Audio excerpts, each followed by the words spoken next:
صحیح بخاری حدیث نمبر 7۔ ہرقل شاہ روم نے قریش کے قافلے میں ایک آدمی بلانے کو بھیجا، اور اس وقت یہ لوگ تجارت کے لیے ملک شام گئے ہوئے تھے، اور یہ وہ زمانہ تھا جب رسول اللہ صلی اللہ علیہ وسلم نے قریش اور ابو سفیان سے ایک وقتی عہد کیا ہوا تھا۔ جب ابو سفیان اور دوسرے لوگ ہرقل کے پاس ایلیا پہنچے، جہاں ہرقل نے دربار طلب کیا تھا، اس کے گرد روم کے بڑے بڑے لوگ، علماء، وزراء و امراء بیٹھے ہوئے تھے۔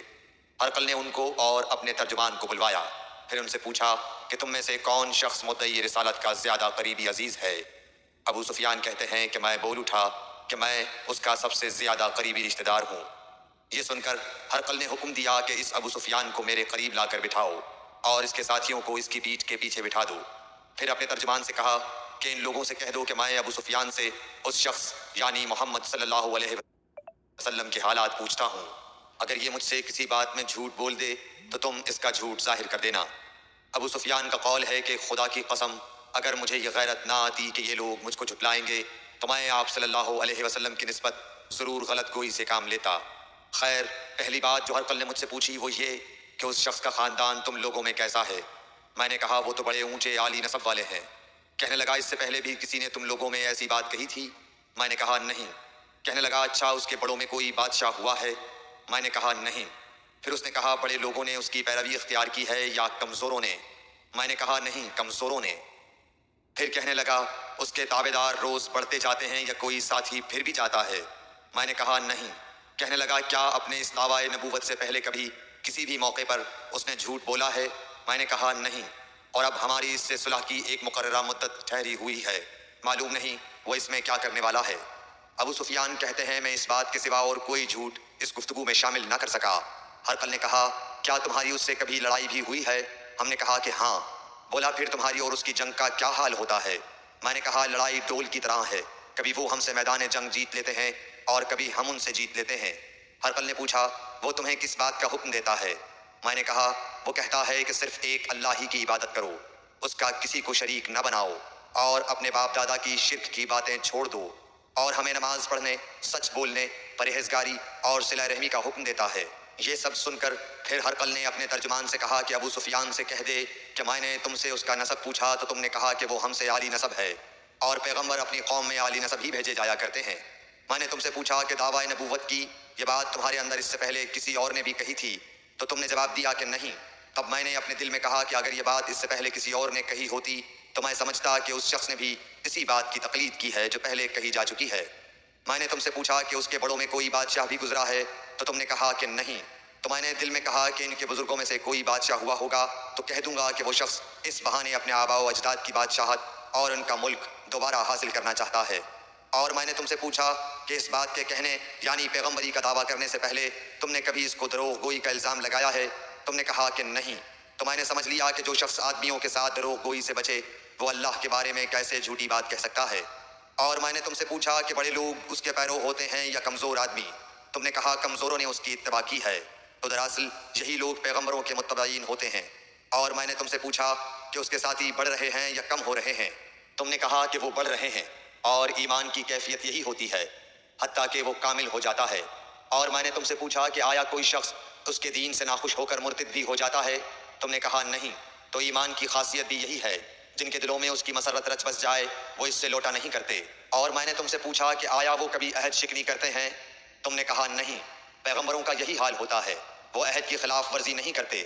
اور میں نے تم سے کہا کہ وہ تم سے کس چیز کے لیے کہتے ہیں؟ تم نے کہا کہ وہ ہمیں حکم دیتے ہیں کہ اللہ کی عبادت کرو، اس کے ساتھ کسی کو شریک نہ ٹھہراؤ، اور تمہیں بتوں کی پرستش سے روکتے ہیں، سچ بولنے اور پرہیزگاری کا حکم دیتے ہیں۔ لہٰذا اگر یہ باتیں جو تم کہہ رہے ہو سچ ہیں تو ان قریب وہ اس جگہ کا مالک ہو جائے گا کہ جہاں میرے یہ دونوں پاؤں ہیں۔ مجھے معلوم تھا کہ وہ پیغمبر آنے والا ہے، مگر مجھے یہ معلوم نہیں تھا کہ وہ تمہارے اندر ہوگا۔ اگر میں جانتا کہ اس تک پہنچ سکوں گا تو اس سے ملنے کے لیے ہر تکلیف گوارا کرتا، اگر میں اس کے پاس ہوتا تو اس کے پاؤں دھوتا۔ ہرقل نے رسول اللہ صلی اللہ علیہ وسلم کا وہ خط منگایا جو آپ نے وحیہ کلبی رضی اللہ تعالیٰ عنہ کے ذریعے حاکم بصرہ کے پاس بھیجا تھا، اور اس نے وہ ہرقل کے پاس بھیج دیا تھا۔ پھر اس کو پڑھا تو اس میں لکھا تھا اللہ کے نام کے ساتھ جو نہایت مہربان اور رحم والا ہے۔ اللہ کے بندے اور اس کے پیغمبر محمد صلی اللہ علیہ وسلم کی طرف سے یہ خط ہے شاہ روم کے لیے۔ اس شخص پر سلام ہو جو ہدایت کی پیروی کرے اس کے بعد میں آپ کے سامنے دعوت اسلام پیش کرتا ہوں۔ اگر آپ اسلام لے آئیں گے تو دین و دنیا میں سلامتی نصیب ہوگی، اللہ آپ کو دوہرا ثواب دے گا، اور اگر آپ میری دعوت سے روگردانی کریں گے تو آپ کی رعایا کا گناہ بھی آپ ہی پر ہوگا۔ اور اے اہل کتاب، ایک ایسی بات پر آ جاؤ جو ہمارے اور تمہارے درمیان یکساں ہے، وہ یہ کہ ہم اللہ کے سوا کسی کی عبادت نہ کریں اور کسی کو اس کا شریک نہ ٹھہرائیں، اور نہ ہم میں سے کوئی کسی کو خدا کے سوا اپنا رب بنائے۔ پھر اگر وہ اہل کتاب اس کتاب سے منہ پھیر لیں تو مسلمانوں، تم ان سے کہہ دو کہ تم مانو یا نہ مانو، ہم ایک خدا کے اطاعت گزار ہیں۔ ابو سفیان کہتے ہیں جب ہرقل نے جو کچھ کہنا تھا کہہ دیا اور خط پڑھ کر فارغ ہوا تو اس کے ارد گرد بہت شور و غوغا ہوا، بہت سی آوازیں اٹھیں اور ہمیں باہر نکال دیا گیا۔ تب میں نے اپنے ساتھیوں سے کہا کہ ابو کبشا کے بیٹے حضرت صلی اللہ علیہ وسلم کا معاملہ تو بہت بڑھ گیا، دیکھو تو اس سے بنی اصفر روم کا بادشاہ بھی ڈرتا ہے۔ مجھے اس وقت سے اس بات کا یقین ہو گیا کہ حضور صلی اللہ علیہ وسلم ان قریب غالب ہو کر رہیں گے، حتیٰ کہ اللہ نے مجھے مسلمان کر دیا۔ راوی کا بیان ہے کہ ابن ناطور ایلیا کا حاکم ہرقل کا مصاحب اور شام کے نصارہ کا لاٹ پادری بیان کرتا تھا کہ ہرقل جب ایلیا آیا ایک دن صبح کو پریشان اٹھا تو اس کے درباریوں نے دریافت کیا کہ آج ہم آپ کی حالت بدلی ہوئی پاتے ہیں، کیا وجہ ہے؟ ابن ناطور کا بیان ہے کہ ہرقل نجومی تھا، علم نجوم میں وہ پوری مہارت رکھتا تھا۔ اس نے اپنے ہم نشینوں کو بتایا کہ میں نے آج رات ستاروں پر نظر ڈالی تو دیکھا کہ ختنہ کرنے والوں کا بادشاہ ہمارے ملک پر غالب آ گیا ہے۔ بھلا اس زمانے میں کون لوگ ختنہ کرتے ہیں؟ انہوں نے کہا کہ یہود کے سوا کوئی ختنہ نہیں کرتا، سو ان کی وجہ سے پریشان نہ ہوں۔ سلطنت کے تمام شہروں میں یہ حکم لکھ بھیجیے کہ وہاں جتنے یہودی ہوں سب قتل کر دیے جائیں۔ وہ لوگ انہی باتوں میں مشغول تھے کہ ہرقل کے پاس ایک آدمی لایا گیا جسے شاہ غسان نے بھیجا تھا۔ اس نے رسول اللہ صلی اللہ علیہ وسلم کے حالات بیان کیے۔ جب ہرقل نے سارے حالات سن لیے تو کہا کہ جا کر دیکھو وہ ختنہ کیے ہوئے ہے یا نہیں۔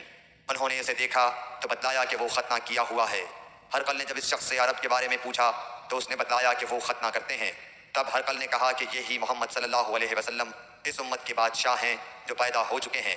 پھر اس نے اپنے ایک دوست کو رومیہ خط لکھا اور وہ بھی علم نجوم میں ہرقل کی طرح ماہر تھا۔ پھر وہاں سے ہرقل حمص چلا گیا، ابھی حمص سے نکلا نہیں تھا کہ اس کے دوست کا خط اس کے جواب میں آ گیا۔ اس کی رائے بھی حضور صلی اللہ علیہ وسلم کے ظہور کے بارے میں ہرقل کے موافق تھی کہ محمد صلی اللہ علیہ وسلم واقعی پیغمبر ہیں۔ اس کے بعد ہرقل نے روم کے بڑے آدمیوں کو اپنے حمص کے محل میں طلب کیا اور اس کے حکم سے محل کے دروازے بند کر لیے گئے۔ پھر وہ اپنے خاص محل سے باہر آیا اور کہا، اے روم والو، کیا ہدایت اور کامیابی میں کچھ حصہ تمہارے لیے بھی ہے؟ اگر تم اپنی سلطنت کی بقا چاہتے ہو تو پھر اس نبی صلی اللہ علیہ وسلم کی بیعت کر لو اور مسلمان ہو جاؤ۔ یہ سننا تھا کہ پھر لوگ وحشی گدھوں کی طرح دروازوں کی طرف دوڑے مگر انہیں بند پایا۔ آخر جب ہرقل نے اس بات سے ان کی یہ نفرت دیکھی اور ان کے ایمان لانے سے مایوس ہو گیا تو کہنے لگا کہ ان لوگوں کو میرے پاس لاؤ۔ جب وہ دوبارہ آئے تو اس نے کہا، میں نے جو بات کہی تھی اس سے تمہاری دینی پختگی کی آزمائش مقصود تھی، سو وہ میں نے دیکھ لی۔ تب یہ بات سن کر وہ سب کے سب اس کے سامنے سجدے میں گر پڑے اور اس سے خوش ہو گئے۔ بالآخر ہرقل کی آخری حالت یہی رہی